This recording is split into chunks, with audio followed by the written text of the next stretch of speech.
دوستو آج کے ویڈیو کا ٹاپک بہت ہی خاص ہے۔ آج جس موضوع پر بات کرنے جا رہا ہوں وہ مستحزنی ہے، یعنی اپنے ہاتھوں کے استعمال سے منی کو باہر نکالنا۔ آج کی اس ویڈیو میں مستحزنی کے کیا کیا نقصانات ہیں اور کیا کیا اسباب ہیں اور اس کے کرنے پر کیا وعید آئی ہے، ان تمام چیزوں پر بات کریں گے اور آخر میں مستحزنی سے چھٹکارا کا راستہ بھی بتاؤں گا۔ تو چلے ویڈیو کو شروع کرتے ہیں۔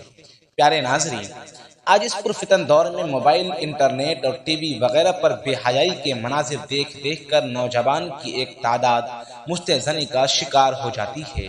وہ دینی اور دنیاوی نقصانات سے بے خبر بدمست ہو کر اس بیماری میں مبتلا رہتے ہیں، اور جب ان کو اس نقصانات کا احساس ہوتا ہے تب تک پانی سر سے گزر چکا ہوتا ہے اور اپنی زندگی کو برباد کر چکے ہوتے ہیں۔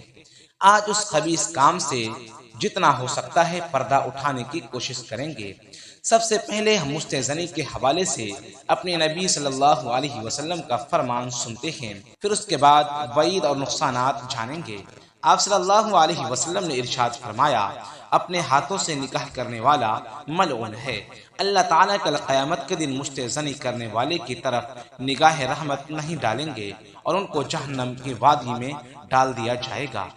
حضرت عطا رحمۃ اللہ علیہ سے مروی ہے کہ قیامت کے دن ایک قوم کو اس حال میں لایا جائے گا کہ اس کے ہاتھ حاملہ ہوں گے۔ دوستو ذرا سوچے، آج ہماری نئی نسلیں بند کمرے میں اپنے ہاتھ سے اپنے شرمگاہ کا فائدہ اٹھاتے ہیں اور یہ سوچتے ہیں کہ اس کو کوئی نہیں دیکھا، لیکن ذرا سوچے تو صحیح، قیامت کے دن پوری دنیا کے سامنے اس کا ہاتھ حاملہ ہوگا اور لوگوں کے سامنے لایا جائے گا تو اس وقت کی حالت کیسی ہوگی؟ دوستو اب بات کر لیتے ہیں مستحزنی کے اسباب کے بارے میں۔ مستحزنی کے بہت سارے اسباب ہیں، جس میں گندی فلمیں، لڑکا لڑکی کا ریلیشن شپ، میگزین، ویب سیریز اور بھی بہت کچھ، یہ تمام چیزیں مل کر آج کی نوجوان کو پاگل بنا ڈالا ہے۔ افسوس کی بات ہے، گندی ذہنیت کے حامل کئی نوجوان لڑکے اور لڑکیاں جوانی کے دہلیز پر قدم رکھ کر اپنے ہی ہاتھوں سے اپنی جوانی ختم کر دیتے ہیں، اور جب شادی کا وقت آتا ہے تو حکیم کے چکر لگانا پڑتا ہے اور شادی کے نام سے کانپنے لگتا ہے۔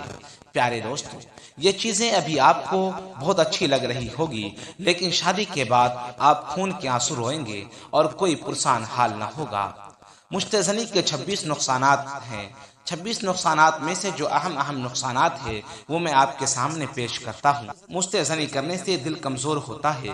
مستحزنی کرنے سے چڑچڑاپن پیدا ہوتا ہے، یعنی انسان چڑچڑاپن کا شکار ہوتا ہے۔ مستحزنی کرنے والا اتنا پریشان ہوتا ہے کہ وہ موت کی تمنا کرنے لگتا ہے۔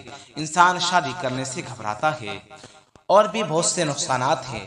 دوستو اس کے نقصانات اگر گنواؤں تو ویڈیو بہت لمبی ہو جائے گی، بس آخر میں صرف یہ بات کہنا چاہتا ہوں کہ اپنے ہاتھوں سے اپنی زندگی کو خدا کے واسطے برباد نہ کرے، اور اگر غلطی ہو گئی ہے تو توبہ کر لے۔ دوستو مستحزنی کے نقصانات بہت ہیں۔ اگر آپ دنیاوی اعتبار سے دیکھیں تو بھی یہ مضر ہے، اور اگر اخروی اعتبار سے دیکھیں تو بھی یہ مضر ہے۔ اس لیے اس ناپاک کام سے، اس گھنونے کام سے اپنے آپ کو بچائے رکھیں، اور اپنے ذہن میں یہ بات ڈال لیں کہ جو گناہ ہم کر رہے ہیں ہمارا خدا ہمیں دیکھ رہا ہے۔ انشاءاللہ اگر یہ باتیں آپ کے ذہن میں رہے گی تو کبھی بھی آپ کا دل اس طرف مائل نہیں ہوگا۔ آج کے لیے بس اتنا ہی، پھر ملتے ہیں اگلے ویڈیو میں۔ السلام علیکم ورحمۃ اللہ وبرکاتہ۔